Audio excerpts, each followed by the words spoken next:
Alrighty. Hello, everyone. Welcome to the 411 Ground and Pound MMA podcast. We are your weekly look into the wide, wacky, wonderful world of mixed martial arts. My name is Robert Winfrey, and I am your host, per usual. I know we're a little bit later than normal today, but, well, that's how the cookie crumbled today, wasn't it? So if you're normally here when I go live and you're wondering what the heck happened, life. Things happened. I don't have anything else to say other than that's what happened. So I appreciate your patience with that. If you were waiting, it's one of the reasons I don't schedule these things all that far in advance. I have a generalized time when I like to go live, and that's kind of what we go with. So if you're watching after the fact, this matters almost not at all to you. So I'm just grateful you're watching. So of course, anything you can do, of course, to interact with the product, like, comment, subscribe, bell notification, the whole 9 yards, whatever you feel like doing in that respect, always appreciated. So on the agenda today, we have a review of UFC 327. Turned out to be a pretty good night of fights overall. We're going to go down the list there. We're going to preview UFC Fight Night 273. This is their return to Winnipeg, headlined by Gilbert Burns and Mike Malott. It's not a good card on paper. Hopefully it delivers action, but it's not good on paper. I don't know what else to tell you about that. It's just not. Then a little bit of news. A few bits of news I might sprinkle throughout the 327. Transpose those numbers all the time in my head. Review. There's a few things though that got announced, so we'll be tackling all of that. There was a boxing event on Netflix, and stuff of that nature. So Ryzen had a really good event. I'm not going to go into detail on that, but look up the Ryzen event from yesterday, give or take. Was really good. Ryzen is pound for pound, bang for your buck. Ryzen's probably the best MMA promotion going. They have like one event a month, but yeah, Ryzen's great. The UFC is incredibly hit or miss. So,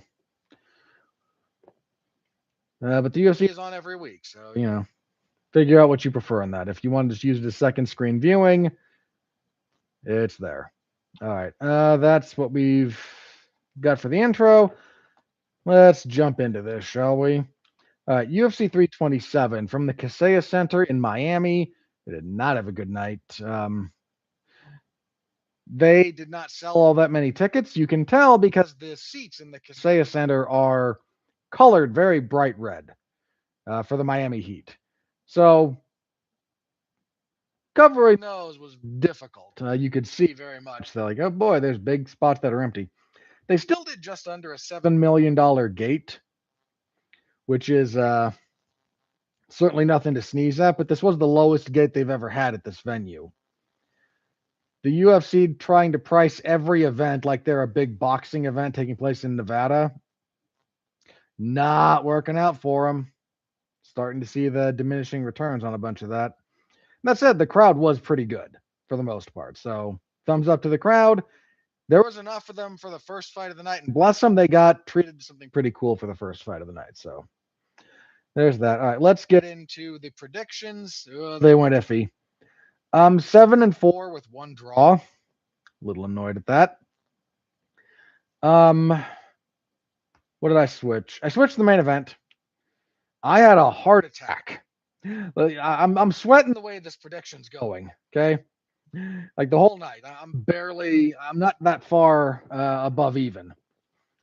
And then in the main event, Ulberg. I've switched to Ulberg because two reasons. He dealt with pressure as a general rule. He dealt with pressure a little bit better. Again, the stuck image in your head is from the Kennedy and Zechkiwu fight, which is not all that informative at this point. The Blachowicz one was much more helpful. He dealt with it a little bit better. I knew his kicks were going to be a problem for Yuri because Yuri struggles with calf kicks, but he's also not a destructive kicker, the same way, Poatan is. But I also rewatched a couple of Yuri fights, and here's the thing. Yuri's defensive improvements I'll get into this later when I talk about the fight. Yuri's defensive improvements do not help him against a guy who fights like Carlos Ulberg. So that the closer we got to this, and after doing a little bit more tape study, I went, he's going to walk into a left hook. He's just going to do it. And at this point, I don't think that's. I don't think he's going to be. He's just going to do it too much. Which kind of again, then he, Ulberg blows out his knee in the first round, and I'm sitting here like having a heart attack. Like, no, what are you doing to me? And then Yuri fumbles in a lot of respects. Like, more on that later. So I got that right. I did change my pick on that one. Struggled with the main card. Costa over Mirzakhanov. I don't think I was ever going to get that one right, but part of that's because Paulo Costa has been like that. And he seems to finally be leveling out a little bit. And if he becomes a little bit more consistent, then I'll have a little bit better read on him. I stuck with Blaydes. I felt worse and worse about that the closer we got to the fight. Then after the weigh-ins, I felt better about it, which makes no sense, I know. And then the fight itself, and boy, howdy, are we going to talk about that one? Reyes, I got right. Swanson, I got right. Pico, I got right. Brown over Holland, I don't know what I was thinking with that one. That's another one that the closer we got, the more I went, no. That's probably going to be Kevin Holland's fight, but I stuck it out. Gamrot, yeah, Suarez. Oh, Padilla got the shaft, man. He should have beat Medeiros, but that went to a draw. Luque over Gastelum. I probably should have got that one right. Here's the thing. I still believe Luque's pretty washed. Not like I don't think he should be licensed washed, but he's definitely not nearly what he used to be. And middleweight might help with that, in all sincerity. Middleweight might be a good move for him. But I thought he was a little bit washed. And then the fight happens, and one of my brothers, who's watching from another room, immediately yells out, "Fatty got tapped," because he's funny. And we talked a bit about it. I was happy for Luque. I have no ill will towards the man. And he asked me, like, so did you pick Luque? And I went, no, because Luque's washed. And he kind of looked at me sideways and went, and Gastelum isn't. And I had to pause for a moment and go, there might be more truth to that sentiment than I've seen expressed recently. And dude, the miles on Gastelum have added up. He's been in the UFC for like 13 years, which is a heck of an accomplishment. But he might be slowing down and be a bit more washed than a lot of us have kind of noticed or acknowledged. I still think Luque's kind of damaged goods, but he looked a little bit more filled out at middleweight, and that might help his durability. But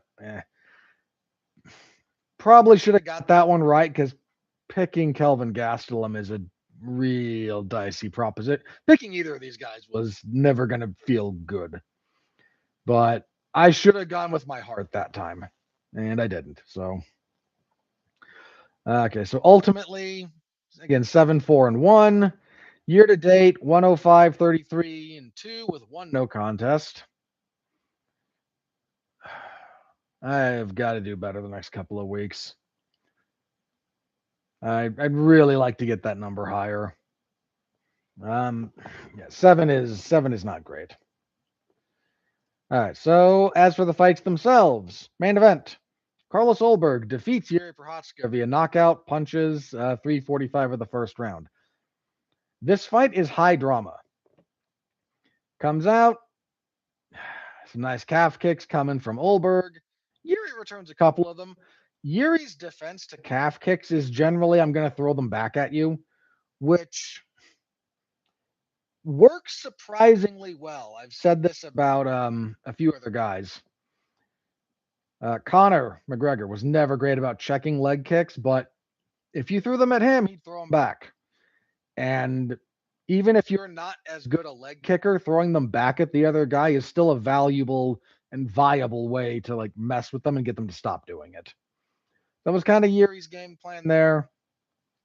He did walk into a few hooks, but he landed a few good punches. And then coming out of a brief exchange, Ulberg just plants weirdly on his right leg, and his ACL gives out. At least by every indicator that his ACL gave out. That's what it looks like. I've seen ACLs give out before. People who know a lot more than me have said that's what it looks like. There's a few different guys who do doctors, like genuine doctors, medical doctors, who do, breakdowns of injuries from across sports, and they're all kind of like, "Yep, that's an ACL," which is a bad thing to have happen to you in the middle of a fight. So Ulberg is now occasionally stumbling around, not very stable on his right leg, and Yuri makes some weird choices. Anytime Ulberg falls, Yuri does not get on top of him, which is such a wild, unforced error. Now, let me be clear. I'm not saying that I needed Yuri to shoot a blast double on a guy on one leg. That's iffy. He was actually landing pretty good calf kicks after that. Now, he was kicking the lead leg, which was the undamaged one, but that's actually a good idea. If one of the legs is injured, kicking the other one is kind of how you want. Like, you're not going to do a lot more damage to the other knee, especially if it's protected the way that one kind of was by Ulberg's stance. But you try to compromise the other leg in addition to the one that's already compromised, and then they got no hope. So I was okay with that, but anytime Ulberg fell, Yuri never tried to get on top of him. Now, Ulberg, to his credit, anytime he fell, was able to get up fairly quickly, but getting up without an ACL in your dominant leg, and I think he's right. I know he's right. He fights right-handed. I'm assuming he's right-legged. Getting up with a, bad knee is hard. It's not pleasant. Trying to get up from underneath someone who's trying to keep you down and punch you in the face with a bad knee is almost impossible. You can see there are numerous examples of guys either injuring their knees in a fight or coming in with a knee injury. They can't get up. And these are sometimes people who are really good at that. Yuri never tried to do that. If he did, he would have won. But he never did. I don't know if he just kind of changed his game plan, having seen the knee injury. In the post-fight thing, he said he showed mercy. And everyone kind of went, wait, what do you mean mercy? I don't have a whole lot of gifts. I have some. One of them that I kind of have, if I may pat myself on the back just a little bit. If I've talked with you enough or heard you enough, I'm actually pretty good about figuring out what you mean to say, sort of regardless of the words you use. Yuri is also not a native English speaker. So when he's in his post-fight interview, he's been concussed. He's emotionally a little bit distraught because who wouldn't be? And when trying to figure out how to put into words what happened, he hears Joe Rogan say the word, it looked like you showed him mercy, and he kind of latched onto that.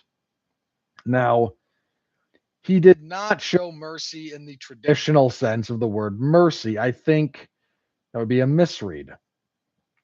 If I had to guess, and I've heard Yuri give enough interviews that I feel okay hazarding the following guess. It is just a guess on my part, but I'm okay throwing it out there. He didn't have mercy, but he didn't want to. He didn't want to be dishonorable, is maybe the right way to phrase it. And grabbing a single leg on a guy already on one leg. So if you got someone with a bad right knee, you grab their left leg, make them put all their weight on their bad knee, they're going to go down. You don't even have to be really good at takedowns to do that. He could have done that. Yuri's not the best takedown artist in the world, but he's not terrible at it. And on the ground, he's not a noob. Like, he's pretty solid there. And I think he didn't want to because he thought it would be, again, kind of a dishonorable thing. It's not about mercy in the sense that I'm going to be very, very kind to you. He was still kicking the crap out of his lead leg and trying to punch him in the head.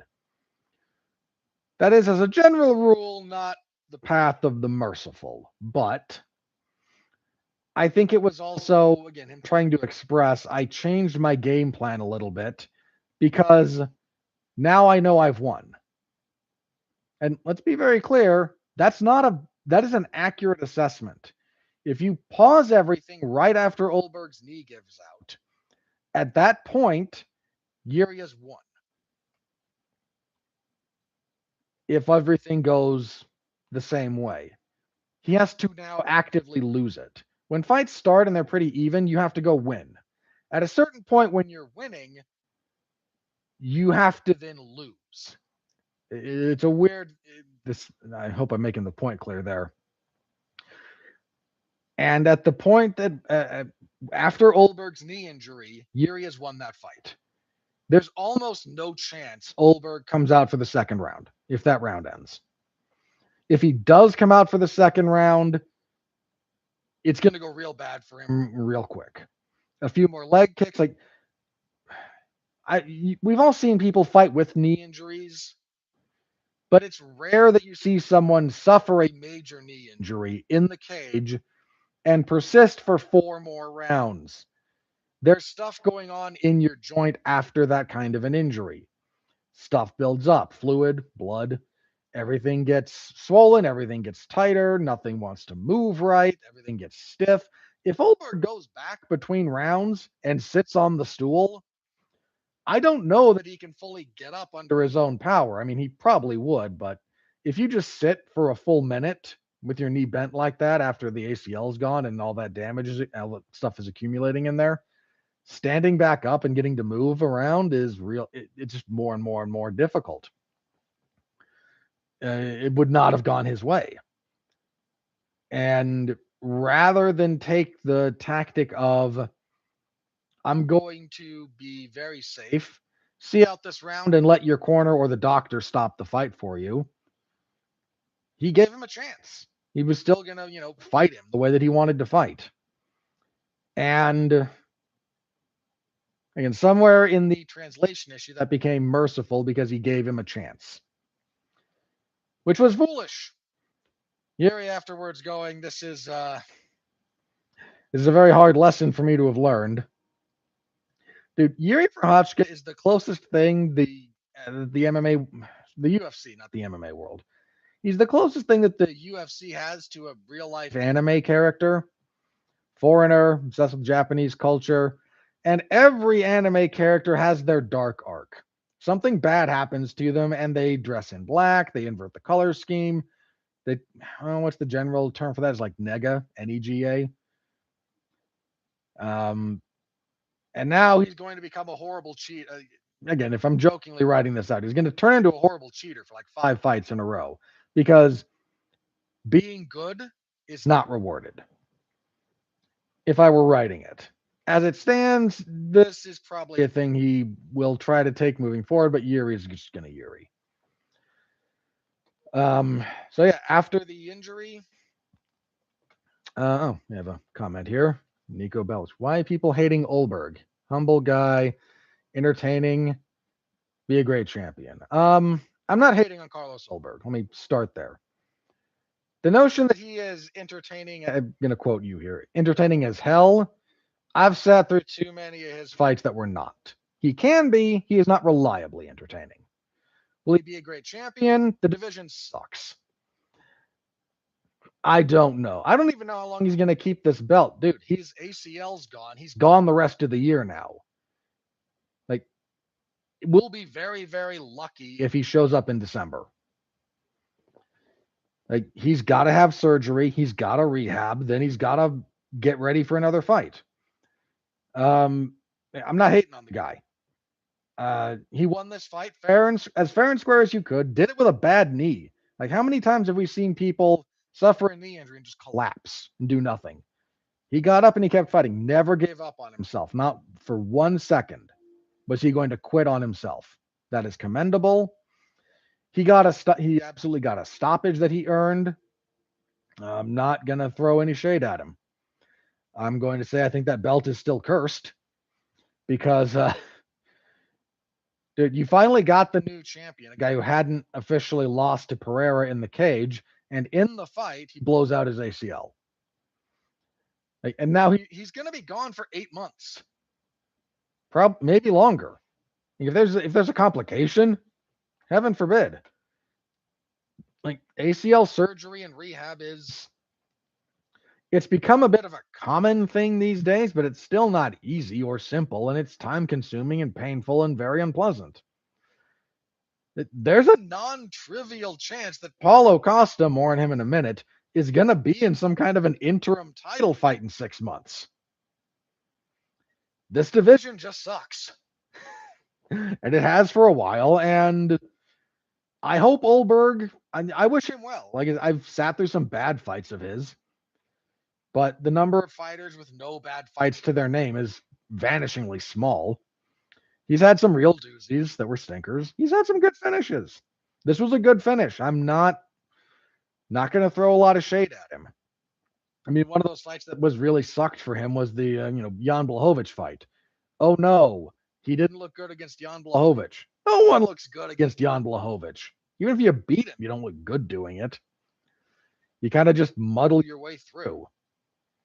And he did. And I don't agree that he's, super entertaining, but Ulberg's the champ, and he earned that the hard way. Like, overcoming a maniac like Yuri trying to take your head off with a bad knee and still finding a way to do it. Like, dude, nothing but kudos to that man for that. That is entirely commendable. It's just your ACL's gone. So surgery and rehab, and we'll see you in 8 months. And I know that, that's kind of the norm for, certain UFC champions, but that's just unfortunate. You're still trying to get this division to get its legs back under it, and your new champion is now gone for the rest of 2026 in all probability. I mean, he might, people heal differently, so he might be back again. But if he's coming back this year, it's the last quarter of 26 and probably near the very end of it. Like, that dude is not getting back in the cage before October. Almost certainly. Like, that's pending. And again, God forbid there's complications with his rehab and surgery. But the actual finish, Yuri backs him up to the fence, but Yuri's got, I mentioned I would talk about this. Yuri has made defensive improvements his last few fights, but they tend to only be really effective in exchanges. When Yuri enters, he does so, he'll do the up and down thing, but he tends to enter on a straight line. He'll kind of feint, but and occasionally will look for an angle, but he not reliable with it. And a lot of his, like, I'm going to slip and counter stuff only really kicks in after he throws a punch and you throw a punch, or other way around. But after those first 2 punches, he starts moving and looks to counter. That works really well against guys like Khalil Roundtree, Jamal Hill, people who will engage in prolonged exchanges with him. He actually developed a little bit of skills specific to those scenarios that worked very, very well for him. Carlos Ulberg is not going to stand and trade with you. And that means that Yuri's defensive habits and defensive patterns almost don't exist. And that bit him. A lot of his jabs, people, this is what happens when you study tape without understanding the why of some of this stuff. A lot of guys, not only a lot of guys in MMA, they do. Muhammad Ali started doing this as a jab technique, and I can tell you why he did it. And I can tell you why it's not. It was marginally. I shouldn't say marginally successful. It had issues for him, but he got away with it for a lot of reasons. But it's less good in MMA because it really compromises your defense, and there's a lot more weapons coming back at you. But normally, when you jab, guard up, left hand goes out straight. I'm orthodox, so I'm gonna do it with my left hand. Straight jab goes out, comes back right here. If you want to get, you can do it from the shell. It comes up, then what? But same kind of thing. What Yuri did that got him caught here was when he entered with this jab, he did one of these. I'm gonna have to do this a little bit sideways. Okay, he did one of these. Jab goes out, this arm comes back and down a little bit. So it's meh. Now, if you watch tape of Muhammad Ali at different points in his career, especially a little bit, not super early, but before he really slows down, like there's a real small interim for him between super athlete and then time off and battle with the US government and all that crap. And he comes back. When he comes back, he's not as fast of foot or of hand. And he winds up, mastering the clinch and developing a slightly different style. And it's actually a really nice case study in how to change your style as you age as a fighter. But there's a period between like just uber athlete Cassius Clay and the like Rumble in the Jungle Muhammad Ali era. Like there's a spot between there when he's still moving, and Ali will do a lot of jabbing with that same thing. Like that hand goes out, this hand comes back. He does that because of where his body weight is. This is not lining up a punch because he's punching at the end of his jab. He's not getting that thing home most of the time, unless the other guy charges in, but he's counterbalancing his weight being forward and his feet being back. Like he's leaning on this as he's moving around. Sometimes even doing this on one leg because Muhammad Ali. Like he'll plant on his lead leg, he'll be pivoting and stepping, and that hand comes out and his body goes forward and this hand goes back so he doesn't lose his balance and his right leg steps around over and over and over again. And people who didn't know what they were doing against him would get chewed up by this. And because a lot of people like looking at Muhammad Ali, they go, oh, that's how he was jabbing. This is a good idea, without necessarily going deep into why. A lot of guys do what they just when they body jab too, which is I don't say this very often, but if you body jab in MMA, leaning forward, and this hand goes way back, especially down and back, but like way back, you're taking away everything covering this.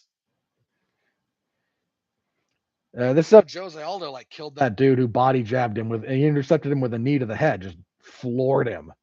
Because when he body jabbed, he level changed, threw the jab, and this hand didn't stay here to guard. It went way back. And Yuri, on a lot of his entries in this, lead hand goes out, rear hand goes like shoulder or lower back. And that, there's nothing blocking your face. You're just open for counters. Anytime that lead hand makes contact, and this is kind of what Ulberg was keying off of, as soon as he felt that lead hand of Yuri, the backhand's a bit too far, and Ulberg's got him. His weaponry is not the deepest. His toolbox is not the deepest, but it's what he does well. He actually has refined a great deal. His lead hand is very, very good.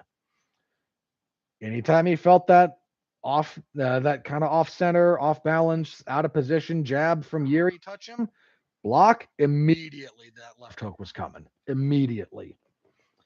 And he caught him with it and dropped him and pounded him out on the mat. Yeah, good win for Ulberg. Tough loss for Yuri. And somehow the UFC still feels like they came out on the wrong end of this with their new champion who just got a good finish over a beloved figure. Going to be out for the rest of the year. This division can't catch a break, and it's not exactly good to begin with. So, but high drama for little less than 4 minutes of action. Not a bad little 4-minute fight.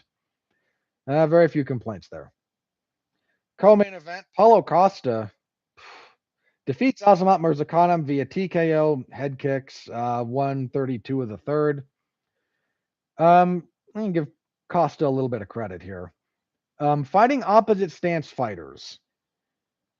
Paulo Costa's only real, I should say his only real weapon.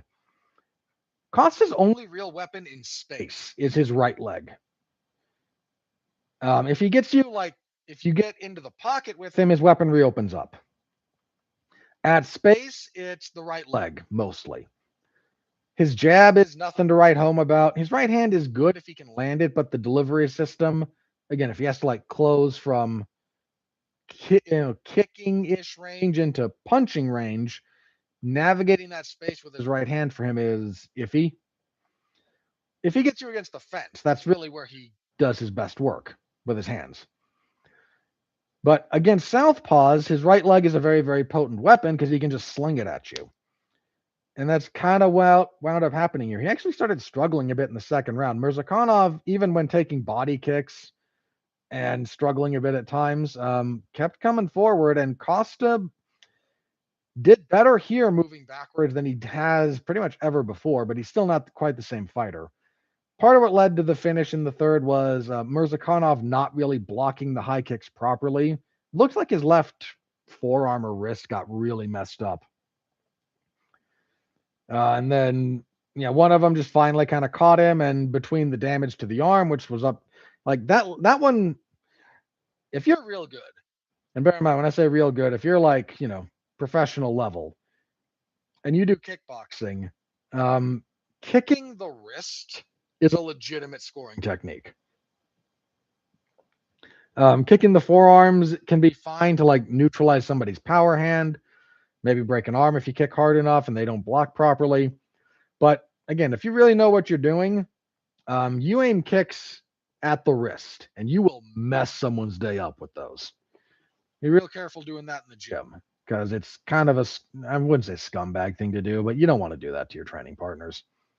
But then that last one from Costa, it's wrist, as the hands up here, wrist, and then part of the foot goes around the back of the head. And Murzakanov just kind of goes, okay, my arm's messed up. I just got rocked again with a head kick. We're done. So solid win for Paulo Costa. He might actually be smoothing things out and finding his footing because for a long time, man, Costa was just all over the freaking place. And if he's able to actually smooth things out, light heavyweight sucks. Could use a guy like Paulo Costa. Let's see. Next up, oh golly, Josh Hokit defeats Curtis Blaydes via unanimous decision, 29-28 across the boards. I was 30-27 Hokit, but I'm trying to remember which round. I'd have to look up the official scorecards.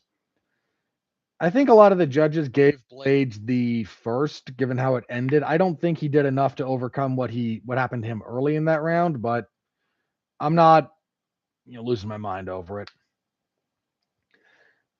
This fight was bananas. Not the highest level skill fight, but absolutely nuts. These two set all kinds of records with this fight. They are now the highest strike count fight in any heavyweight 3-round fight. They're the second highest strike count of any total. I think they're the highest significant strike fight in heavyweight history, regardless of rounds. I think they said the only fight with more total strikes than them would be what Stipe did to Mark Hunt. And if you haven't seen that fight, Stipe throws a lot of punches. Mostly on the ground, but he throws a lot of punches. This was back and forth. The pace would have been hard. The pace these guys fought at would have been difficult for, welterweights to keep, much less heavyweights.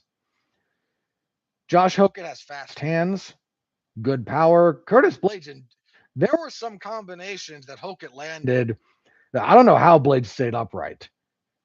His face was busted up. It turns out he had a broken orbital and a broken nose by the time it was all said and done. Face busted up, and he just never went down. It's genuinely a little bit shocking to me that Curtis Blaydes never fell down with everything. He got hurt. He got wobbled, stumbled around more than once. Both guys were sucking so much wind by the time the second round got to the halfway part. I'm surprised commentary didn't pass out. I mean, but fighting when you're exhausted like that, if you can do it, is a superpower. I mean that. Like, it's one thing to have really good cardio, and Josh Hokit has good cardio. So does Curtis Blaydes for a heavyweight. But if you can still keep going when it fails you, that is an extremely great skill to have. It's one thing to be able to fight when you're tired. Every fighter gets tired for the most part during the course of a fight. There's exceptions to that, but bear with the general truism. But if you can, like, oh man, I'm kind of dead on my feet here. Take a few deep breaths because I got a few seconds. And okay, we're exhausted. We're still going. I'm not kidding when I say that's kind of a superpower. Pushing through that kind of physical exhaustion to still fight, to still absorb damage and throw it back, to keep moving forward. Like, that is a heck of a skill. That is a heck of an attribute. A lot of very, very, very good fighters don't have that. Heck, some world champions don't have that. Like, when their cardio genuinely abandons them. You work real hard to try and make sure that doesn't happen, but it does sometimes.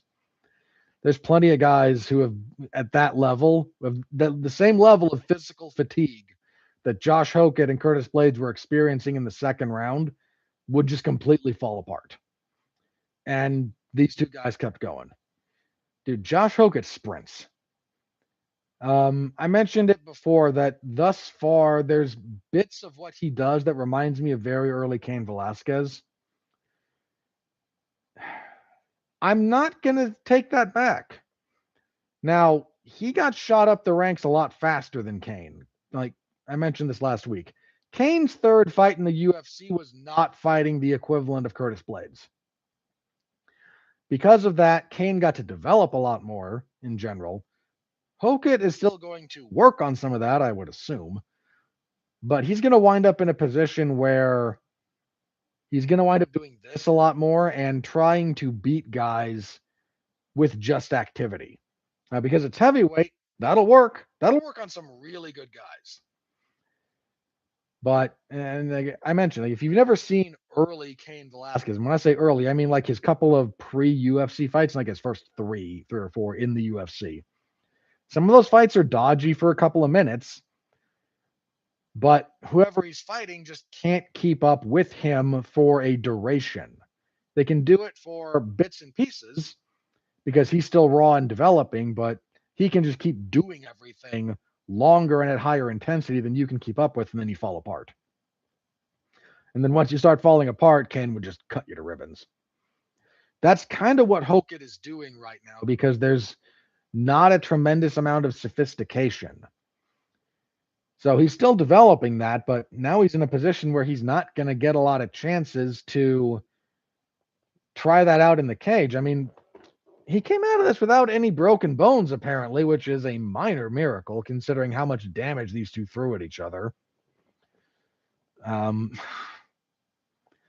But like middle of this card, after this fight, even Dana White announced that, okay, we're going to make Josh Hokit versus Derek Lewis for the White House, because President Trump was at this event and apparently said to Dana, like, my favorite fighter is Derek Lewis. Why isn't he on the White House card?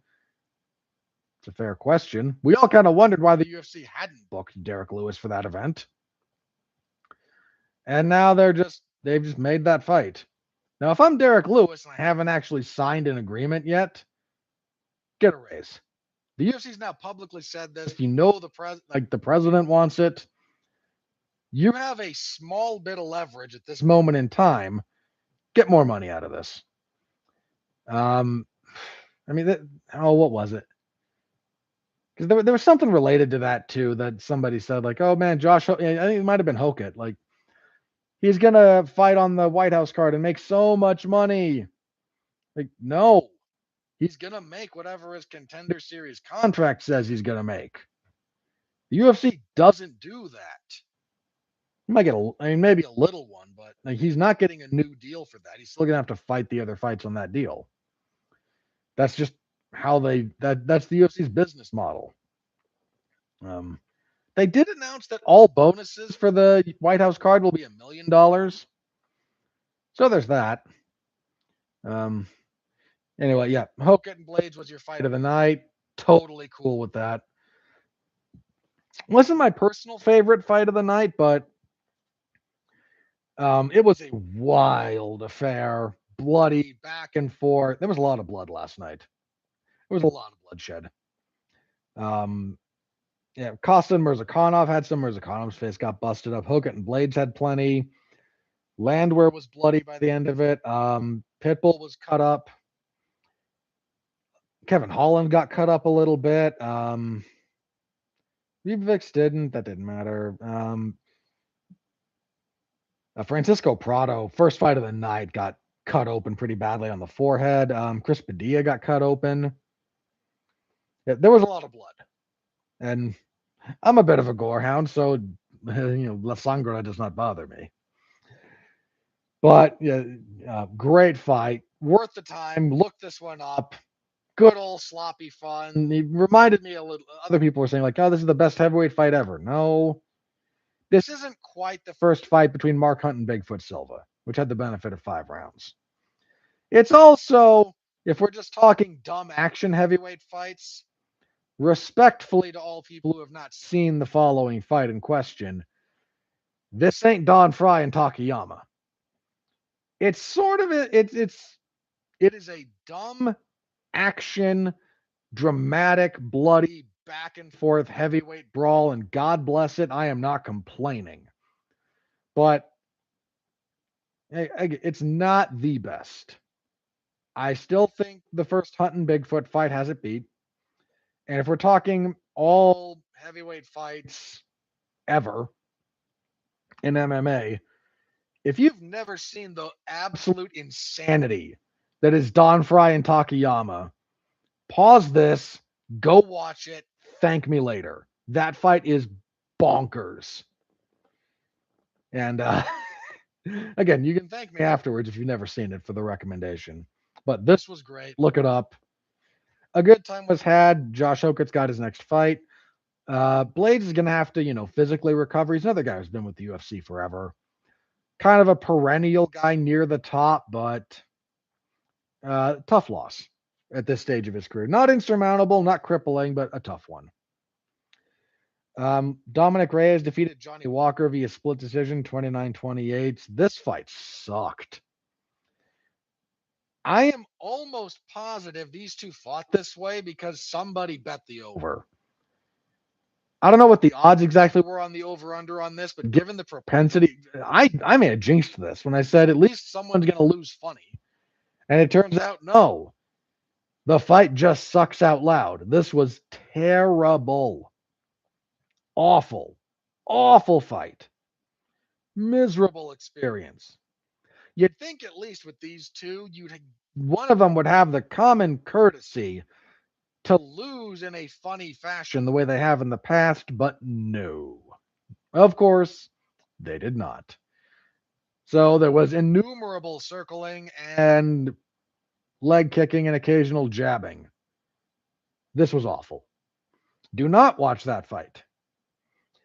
And kicking off the main card, Cub Swanson defeated Nate Landwehr, TKO'd him 406 of the first round. Nate Landwehr was never in this fight. Cub beat the brakes off of him. Swanson had been out for a while. They sold this as like, oh, this is the last of the WEC guys who's going to retire. I hate to be overly pedantic, but both Benson Henderson and Anthony Pettis have fights booked. So does Nate Diaz, who technically I think had one fight in the WEC. This might be the last WEC guy in the UFC to retire. I think Ronnie Yaya might still be under contract and not officially retired, but he should be at this point. But the narrative is that's what was going on here. That highlight package they showed for Cub, what the actual was that stupid filter they put over Cubs WEC footage. It looked awful. Like, they put this weird filter over it, so everything looked like gray. And I remember those fights. I remember that promotion. The cage was a vibrant blue. But the UFC is just allergic to color, I guess. So even in highlight packages from past promotions, we can't show that they had a blue canvas. People might get ideas about different presentations, and oh no. Sorry, that pissed me off. It was just stupid. It served no purpose. It looked terrible. And you accomplished nothing by doing it. Like, shame on you. Genuinely, shame on you for that decision. That's pathetic in ways I struggle to fully articulate. As for the fight, Cub Swanson looked great. He looked like $1 million. Cub's been the kind of guy who you need a lot of Cub Swansons. If you want to maintain the MMA fan base and whatnot, you don't actually look for a ton of guys like Max or Ilya or Volk or Connor or Khabib or whatever. Like, the super high end, it's great. You want it. It's not going to sustain the fandom. It's not going to sustain the ecosystem. You need a cadre of fighters who are upper end rank and file, occasionally might flirt with the top, but who are consistently in entertaining fights. Just anytime they're on the card, maybe they're not going to be in the main event. Maybe they're not going to ever challenge for a belt, but they are always worth your time to watch. Those guys are the glue, the foundation of the fan experience in MMA. Cub Swanson, Matt Brown, Jim Miller, Joe Lozon. Believe it or not, for a time, Diego Sanchez. I'm going to name a few guys who are like, we're Cowboy Cerrone. Robbie Lawler for a long time. Like, his actual Cinderella story of getting to the belt was such a feel-good thing because for so long, Robbie Lawler was one of those guys. You always watched Robbie Lawler fight because you're almost never going to be disappointed. And then when he actually made good and made it all the way up, it was celebratory. But you need those guys who are just, I'm going to watch them fight, and it's never going to be a bad time. Some other guys who did that. Tyson Griffin. For a long time, Nate Diaz was just one of those guys. Jorge Masvidal, again, for a long time, just one of those guys who was always worth watching, but maybe they never broke through, but you were always happy to watch them fight for the most part. And Cub Swanson, 1,000,000% in that, cut from that cloth. Maybe only intermittently flirted with being like the top of the division, but always there, always willing to throw down, fought almost everybody. Dude, he fought Max and Ortega, and I still feel bad for him for how that Jose Aldo fight went in WEC. Because a lot of what Cub Swanson does could give Aldo problems. But if you're actually respect the guy, or you're afraid of him and don't really want to deal with what they're doing, beat him fast. And Aldo should have stopped him in 3 seconds, but the stoppage was slow and it wound up being 9. But yeah, dude, Jose Aldo came out and threw a double flying knee at Cub Swanson that immediately knocked him pretty much out. But yeah, he's fought everybody. And he was always money. He was always worth your attention. Always. So he's retired. I wish him well, man. I got nothing but good memories about Cub Swanson. Never heard a bad thing about him. He's doing a lot of coaching now, and he's coaching some pretty good guys. So the martial arts community in general is better with more guys like Cub Swanson around, barring some weirdness coming out about him that I am completely unaware of. On the prelims, Aaron Pico defeated Patricio Pitbull via unanimous decision. 230-27, 129-28. That 29-28 is weird.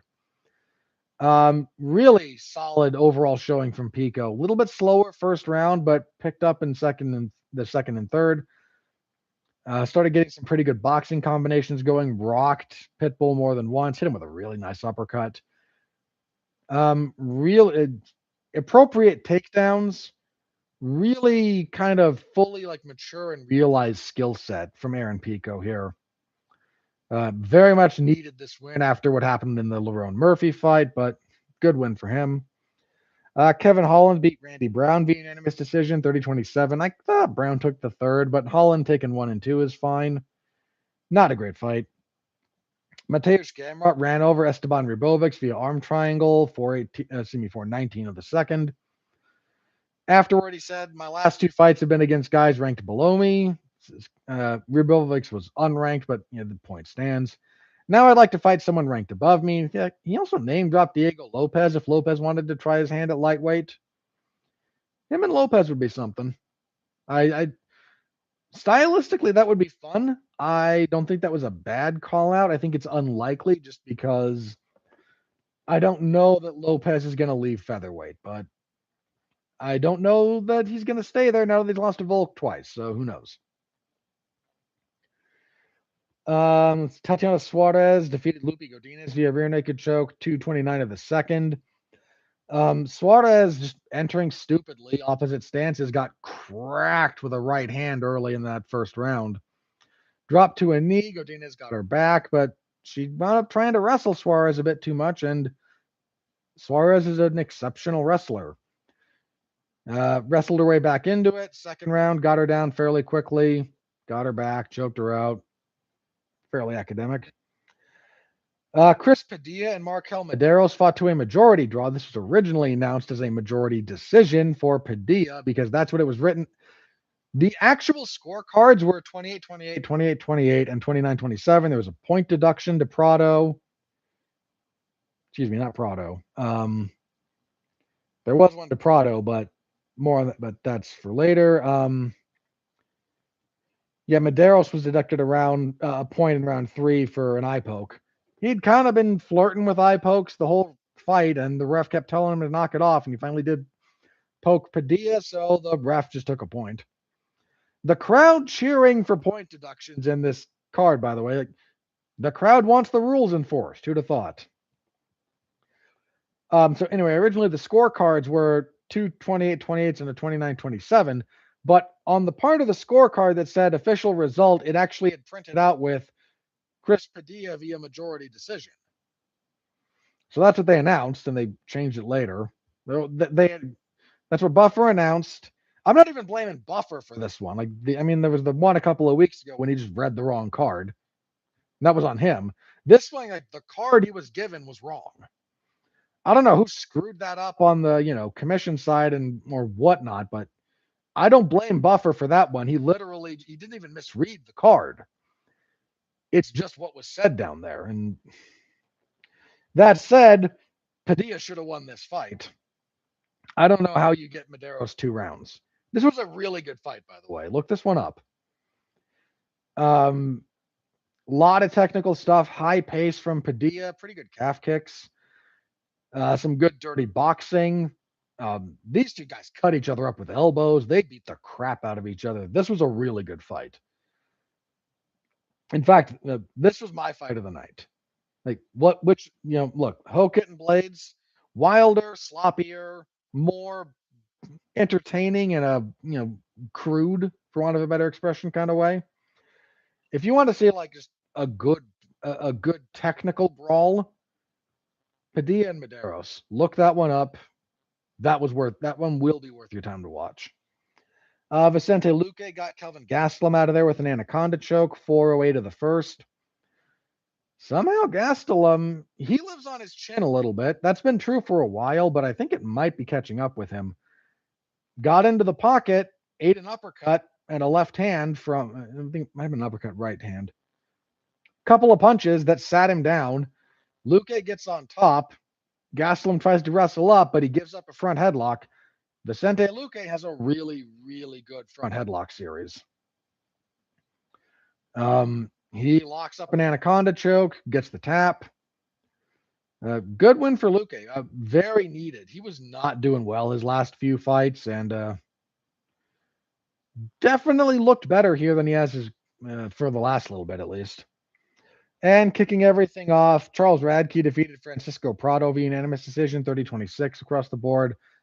Prado poked Radke in the eye in the third round and got a point deducted, which was fine. I was completely okay with that. This was the one where Prado had a really nasty guillotine attack on Radke in one of the rounds. It like nearly got him out of there, like real tight guillotine, but Radke got his way through it. Fairly typical Radke stuff. Struggled a bit on the feet. He's still a little soft to the body. But when he could force things to be into the wrestling realm, he just out-wrestled Prado. Cut him up, elbowed him, and he actually cut him from the bottom. Did those real nice framing elbows. Prado reversed. Radke had the back, but his back was on the mat. So instead of Prado being belly down, Radke's back is on the mat, and then Prado turned into him. And one of the first things Radke did was push on the head. Then, as Prado's pushing back in, folded over. Academic framing elbow from the bottom, but that will cut somebody up. It absolutely cut up Prado here. That's how Michael Bisping cut up George St. Pierre in their fight, was just those framing elbows from the bottom. Very valuable tool. Learn how to use those properly. But okay win for Radke. Radke seems to have turned a little bit of a corner with a segment of the fan base where he's still like throwing insults at them, but he's kind of just laughing while doing it, so the crowd's laughing with it. Like, I don't mean laughing at the crowd, like he's laughing as he says this stuff because he knows he's expected to, and the crowd expects him to, so they laugh along with him. And I could do without the slurs, but what are you gonna do? Apart from say you don't like them, because I have zero say over any of that. Oh, by the way, minor note on Josh Hokit, because good grief, that man's stupid shtick. I mentioned it, I think, last time, that eventually his terrible shtick is going to come around to being endearing. Like, it's bad and it's kind of stupid, but he's committed to the bit. And despite it not being good, he's so earnest in his. I don't mean that he's earnest in like what he's saying as his stupid characters. I mean, he's genuinely committed to let's be the stupid character. That even though it's still a stupid character saying stupid things, that actually wraps back around to being kind of endearing. He's almost there again after just a couple of fights. I mean, if you're going to fight like this, if you're going to fight balls out like this every time, you don't need a stupid gimmick like he's got, but it's somehow like starting to work fairly quickly. And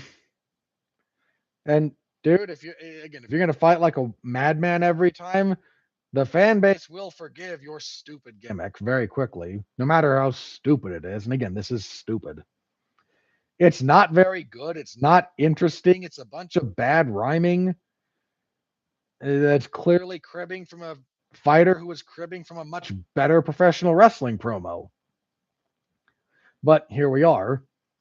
And no one's going to boo that guy after that fight, even if he says a bunch of very, very silly rhyming things.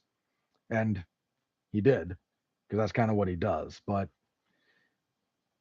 I don't know. You know what? Here's the other thing I'm going to say about this. As a general rule, the MMA fighter presentation these days, and for the last couple of years, has been so bland, so boring, so uniform, cookie cutter, factory, assembly line, all saying the same things over and over and over again in the same tone of voice over and over and over again. This is kind of what got Colby Covington over a little bit, was he was at least a little different. Hokit is committed to this stupid bit.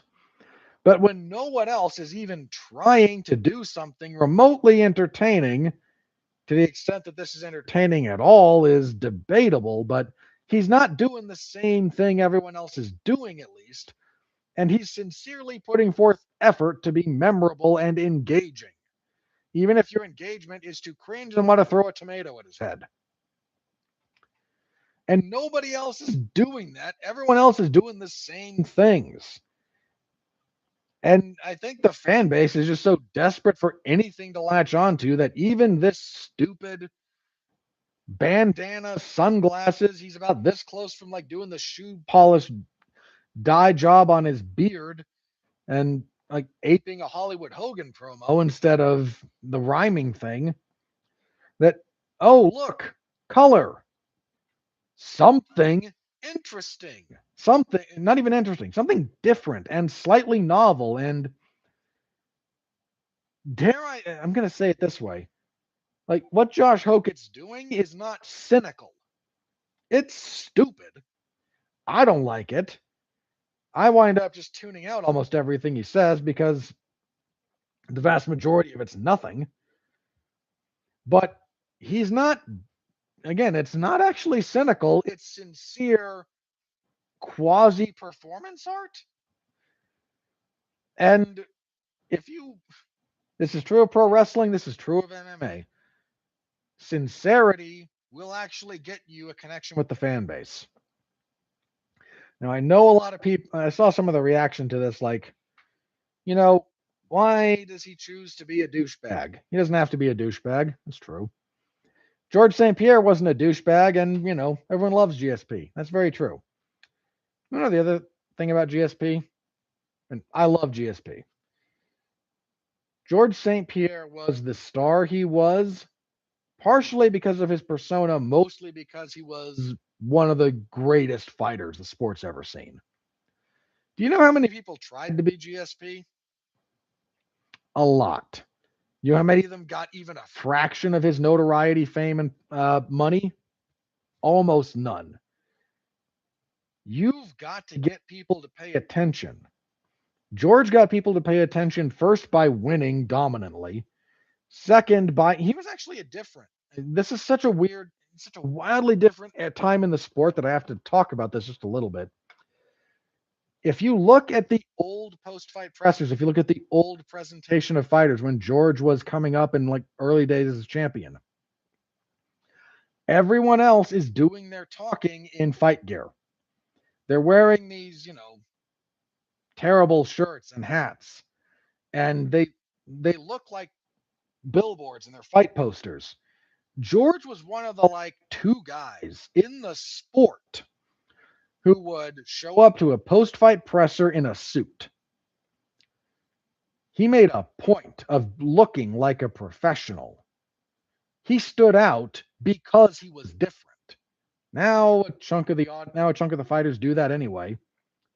And that's not a bad thing. I don't object to the professionalism, but part of why George stood out was because of the climate in which he was competing and what his personality and presentation offered as a contrast to everyone else. There's a lot of people trying to be GSP now, not as good as him as fighting, so they just fade into the woodwork. You got to get noticed.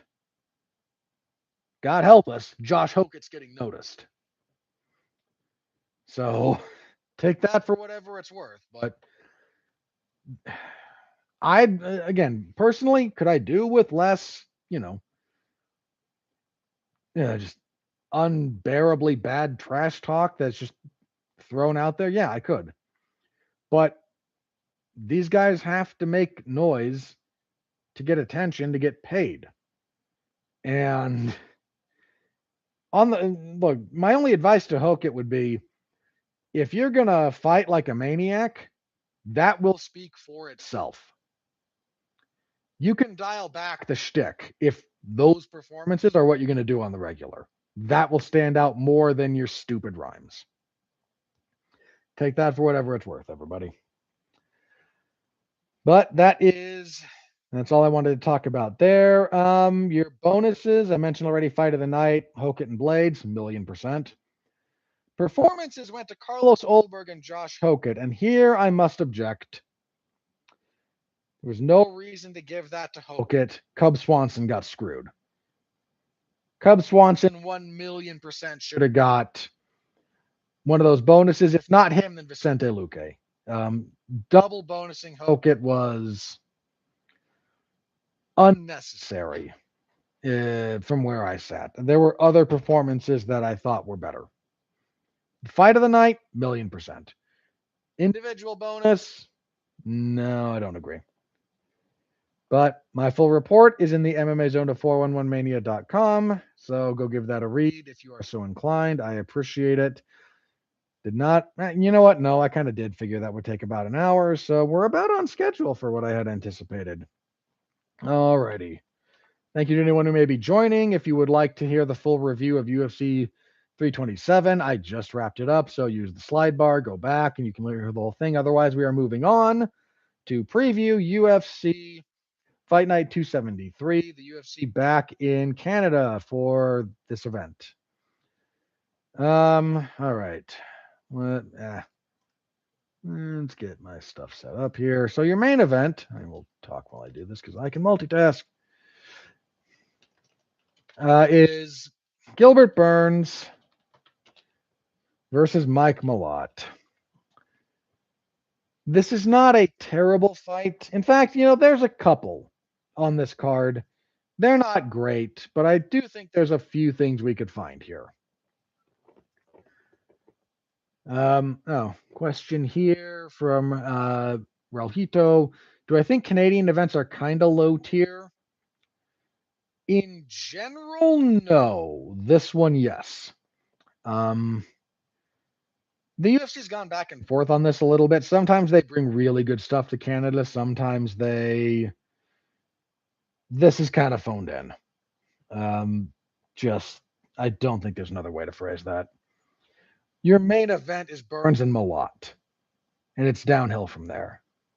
It doesn't mean there's nothing else good on this card, but it takes a pretty serious drop off.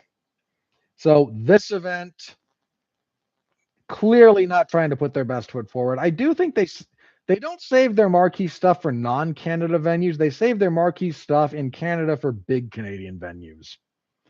And respectfully, I don't think they consider Winnipeg a big Canadian venue.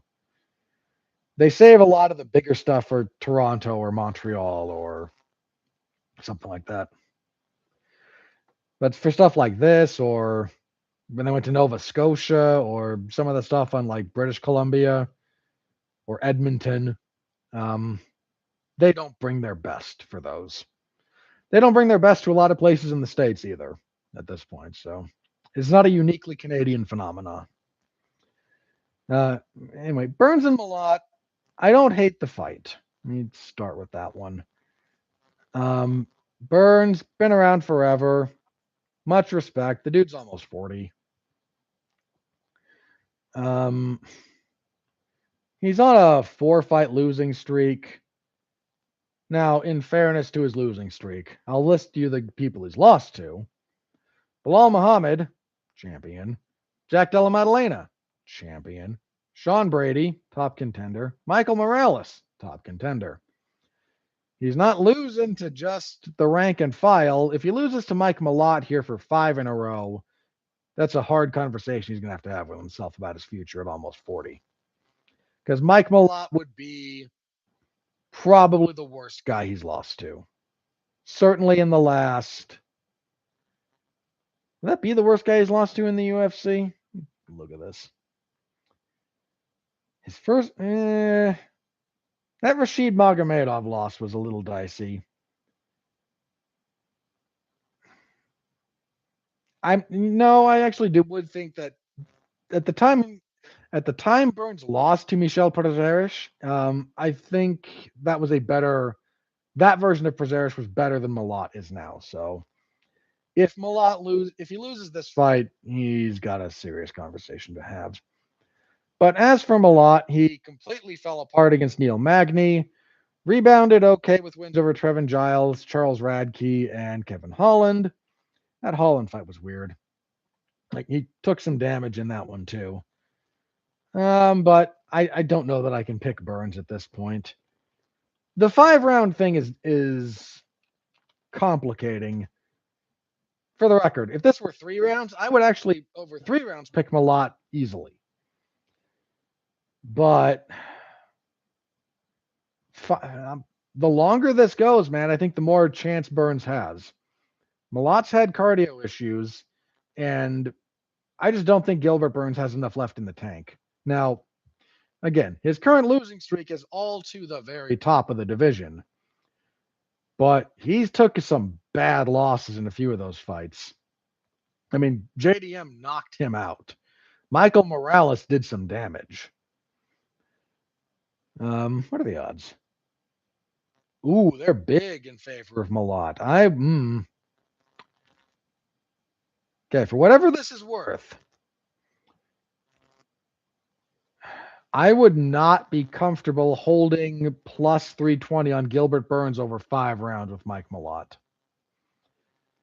That I would be sweating that one. I'm still going to pick Malott, but Malott at minus 500 seems that's a bit much. I don't think Malott has demonstrated nearly the same caliber of skill overall that the people who have been beating Gilbert Burns have.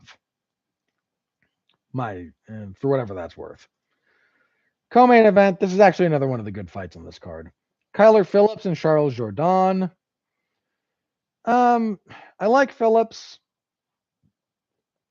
He had that really good win over who was that he surprised? The Song Yadong win has aged very well. He beat Hani Barcelos at a good point in time. He's lost his last 2 to Rob Font and Vinicius Oliveira. Not going to hold that too much against him. Lockdog's kind of awesome, and Font was still that was at 24 when he lost to Font. He's been out since July of 25. Yeah, he really needs to get back on the winning side of things. Jourdain at bantamweight though has looked pretty good.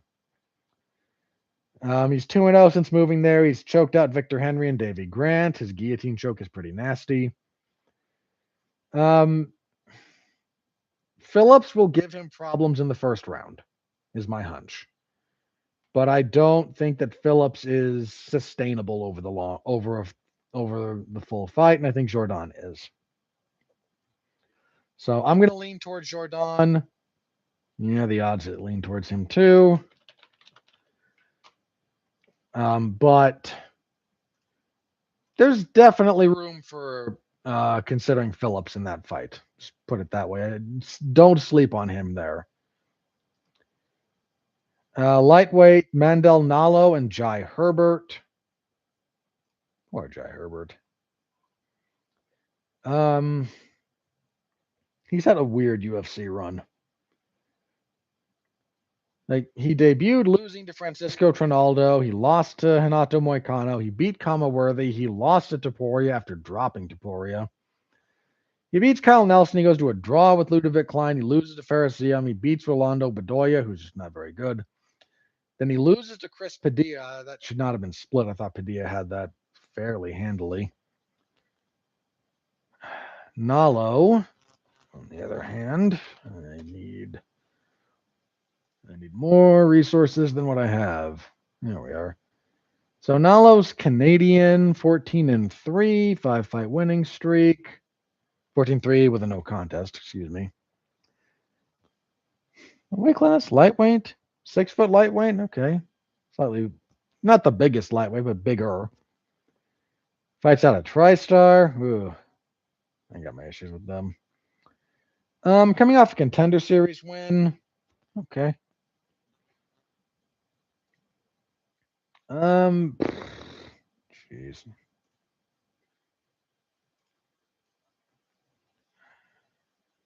Odds are with Nalo. I don't pick Jai Herbert at this point. Is kind of my stance. Let me asterisk this one. I'll go with Nalo. I gotta watch his Contender Series fight because I've got an okay handle on Herbert at this point. I need to see at least something out of Nalo before I feel super confident. Excuse me.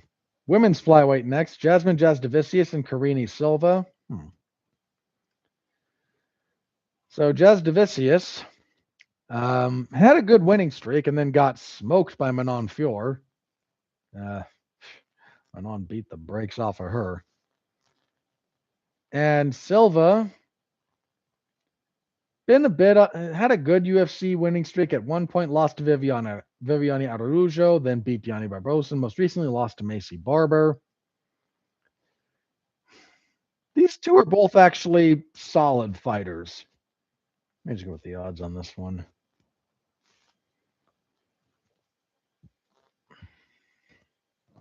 Let's see. The odds like Jasdavicius. I need to check something real fast. Okay, that's Carini Silva. All right. She's probably 5. I mean, Jasdavicius is actually a very large flyweight. 67 inches for each.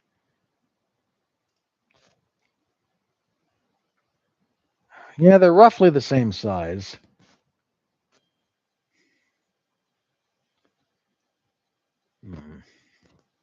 Yeah, I'll respect the odds. But I would not sleep on Carini Silva here. Jasdavicius is beatable and certainly hittable, and Carini Silva has good killer instinct, if nothing else. All right, Thiago Moises and Gage Young. Moises been around for a bit, actually. A bit longer than you might think. Debuted in 2018 with a loss to Beneil Dariush. Been a bit up and down. He's lost to good guys like, Makhachev, Joel Alvarez, Ismagulov, Santini, Klein. Jared Gordon knocked him out in May of last year, so he's been out for a little over a year.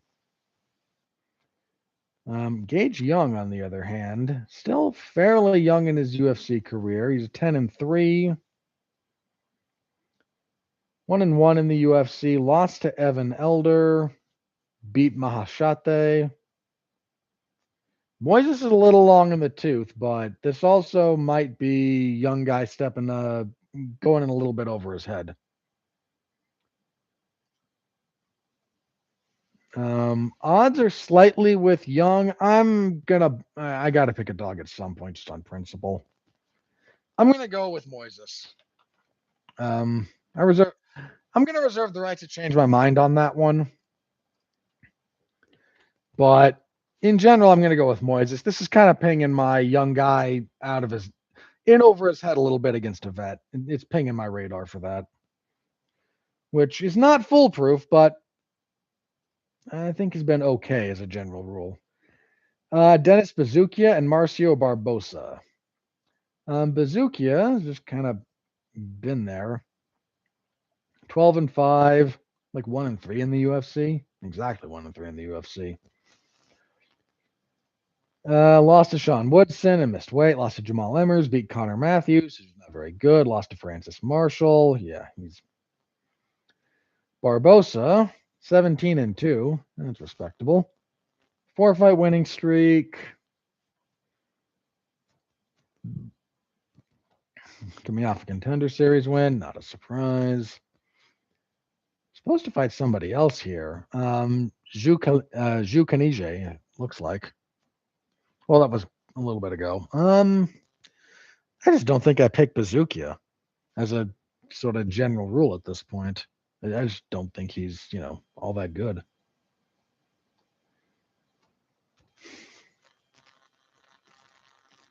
All right, what are the odds on this one? Yeah, the odds agree with me. And the odds are a little bit heavier than I'd like for this kind of fight, but Bazukia has not demonstrated to be a super elite fighter, so. Then on the prelims, we have Julian LeBlanc and Robert Valentin. We are still trotting out Robert Valentin. Good grief, why? He's 10-6, like 0-3 in the UFC.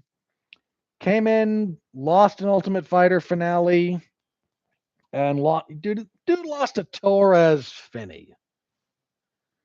I mean, he also lost to Ateba Gautier, but Gautier's very legit. But dude, you lost to Torres Finney. What the heck else is there to say about that? LeBlanc, 10-2, UFC debut, 5-fight winning streak. LeBlanc's 34, a little bit old to get to the UFC.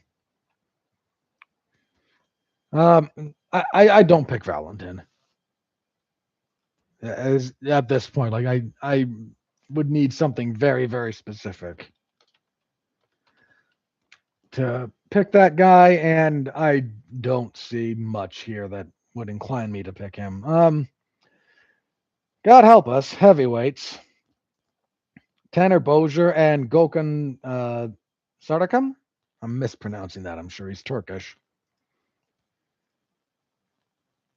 So Sardakam is 11-2, 3-fight winning streak. His only losses are to in regional stuff, both in Bellator actually. Steve Mowry and Oleg Popov. He's been out of action for a bit. His last fight was November of 25. Wonder what's kept him out of the. Sorry, November. That's not that long ago. Why do I think that's forever ago? That's foolish of me. Okay, sorry, he hasn't been out of action that long. Thought that said 24 for some reason. Okay, Bozier. What do you even say about that guy at this point? He's tough, but he's kind of not very good. Bozier did get a win in his heavyweight debut. That was June of last year when he beat Vinicius Moreira. He beat Alexa Kammer before that.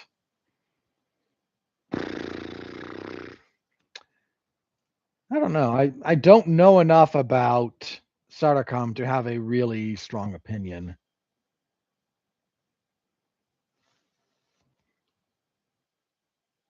The odds like Sardakam, I need to look him up. I will pick him in with respect to the odds, but I'm going to look up a few of his fights over the week and get a better feel for him. Women's bantamweight, Melissa Croden and Daria Zlezniakova. Croden has gone 1-1 in the UFC. She's 7-3. Yeah, she beat Tainara Lisboa, which is actually a pretty good win for her debut. Then lost to Luana Santos. Zlezniakova is 10-2. She's 2-1 in the UFC. Beat Montserrat Rendon. Lost to Eileen Perez. Beat Melissa Mullins. Had a fight with Luana Santos fall out, actually, last year. This is not a bad fight. It's not super relevant, but it's not a bad fight. And you've got to rebuild that division somehow, so work with what you got, I guess. The odds slightly lean towards Croden.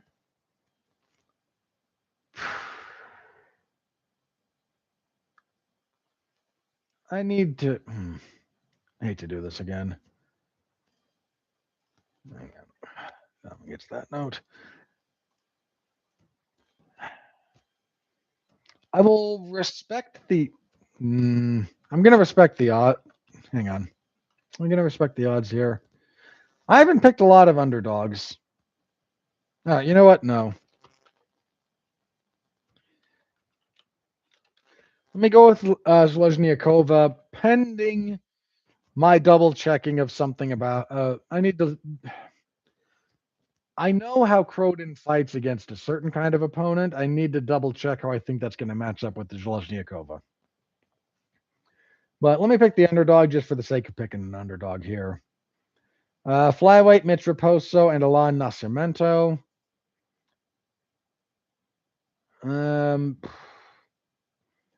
Nascimento's biggest opponent is still the scale.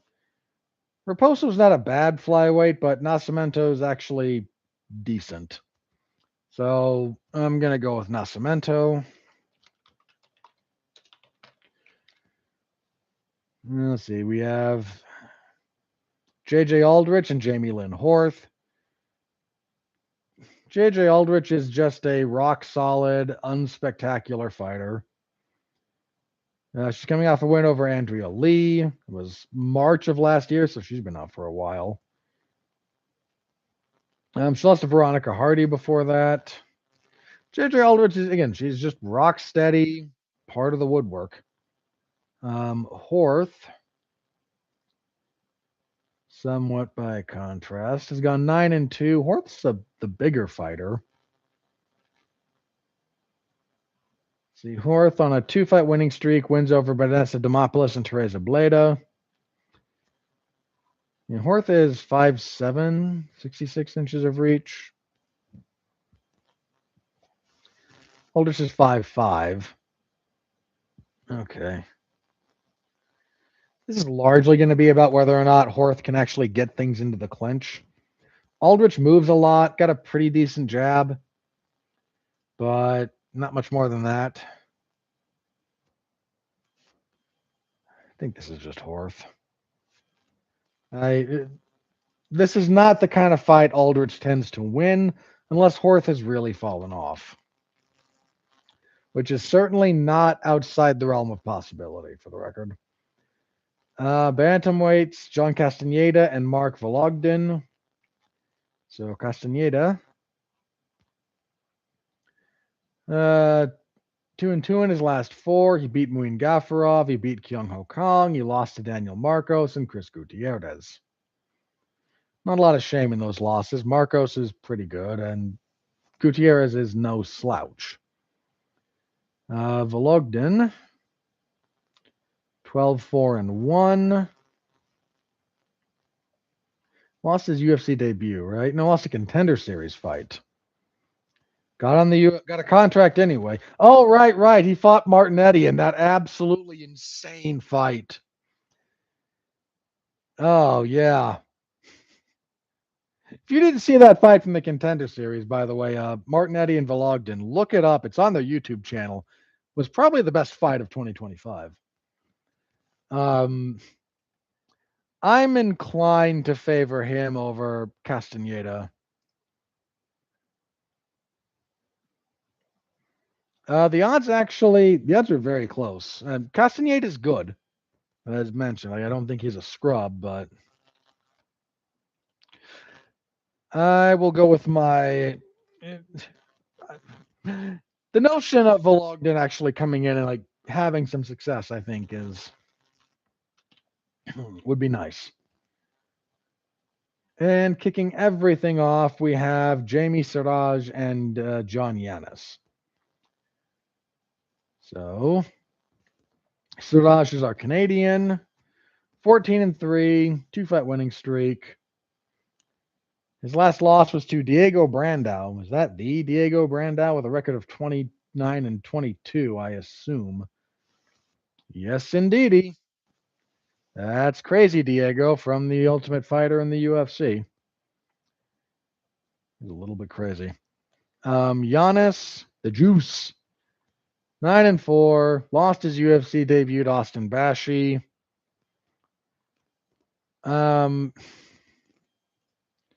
Feels like they're trying to give Siraj a bit of a setup.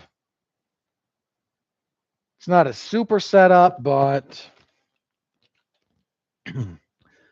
that's not the toughest UFC debut you'll ever see. So, and that is the card. MMA Zone of 411mania.com. Y'all know the drill. Stop by, say hello. I will have you there on Saturday. I will be doing that instead of watching WrestleMania because, well, frankly, the WrestleMania build has been terrible. Okay, let's do a couple of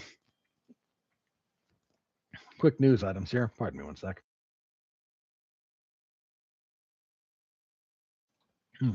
Sorry about that.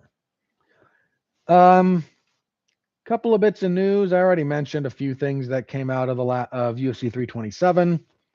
One of the other things they mentioned, I haven't brought it up yet, but I will here. The UFC has signed Gable Steveson, former Olympic gold medalist in wrestling, former guy who tried football, former guy who tried professional wrestling. This is clearly his last choice, but if you've seen what he's able to do on the regional scene, the man is an athletic freak. I expect him to have plenty of success in the UFC because heavyweight sucks. But we'll have to wait and see. Let me give a couple of quick thoughts on so there was a boxing card on Netflix Saturday. I was able to catch most of it.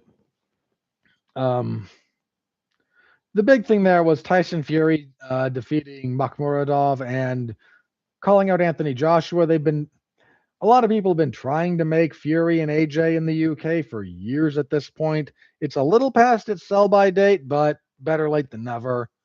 So that should be next for both of them. That'll be fine. The reason I bring this up also is Conor Benn competed on this card. And you may remember that Conor Benn got a $15 million deal from Zuffa Boxing for one fight, largely to get him away from his deal with Eddie Hearn. He fought and he beat Regis Prograis, but he looked not great doing it. He's a perfectly average boxer when I say average, I don't mean average like aggregate of all boxers in the world, but on the world stage, on the international level stage, he is a average okay boxer. And he made more for that fight than I would imagine the vast majority of the entire payout of UFC 327 was. So we're going to have to wait and see what comes of that. But, dude, again, his fight with Prograis was not bad, but it was terribly forgettable. That $15 million could easily have gone to Blaydes and Hokit for the absolute classic they gave us. And instead, it, goes to Conor Benn because reasons that are unclear to anyone. But that happened, so he's out of that. All right. That's kind of everything I have written here. Let me check my social media feed, see if anything crazy is broken. If there's nothing new there, we will do plugs and then get out of here. So let's see what's up. I imagine not much.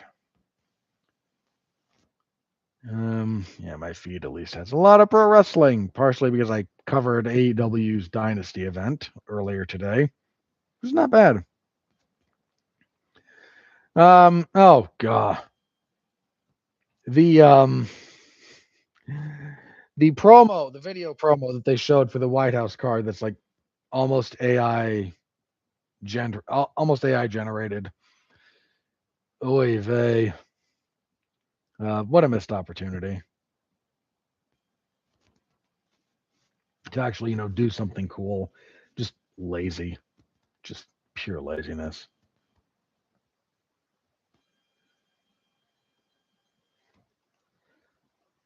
Okay. I don't think there's anything.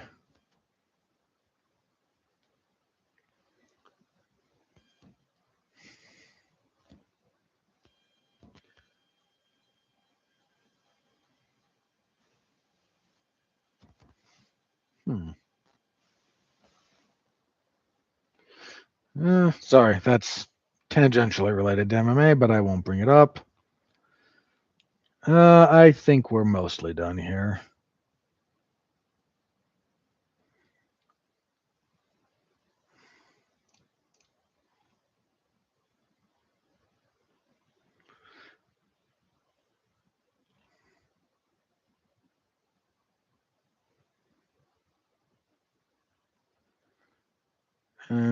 Yeah, I'm not seeing anything.